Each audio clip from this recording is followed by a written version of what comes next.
much better na may angkas ka pag gamit mo si YSS na DTG kasi dun mo makukuha yung magandang performance niya.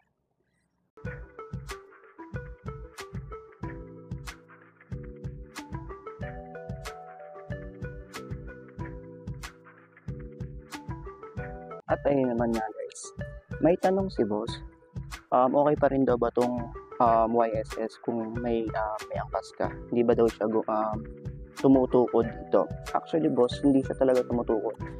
Much better na may angkas ka pag gamit mo si YSS na DTG kasi dun mo makukuha yung magandang performance niya. Kasi pag mag-isa ka lang, normally medyo patagtag talaga. Pero sa katagalan, pag ginagamit mo na siya na matagal, hindi na siya matagtag. Sobrang solid niya kasi halos 1 year ko na siya ginagamit.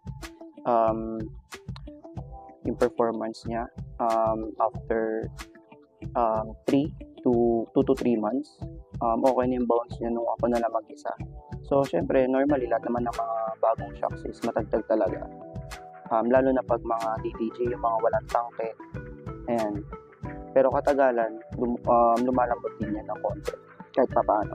Pero kung tanong mo, boss, kung okay ba siya pag may angkas, okay na okay, boss. Solid na solid to. So, kung gusto mo itong 275mm, meron ako sa Yellow Basket, guys, ha? Meron ako nito. Salamat.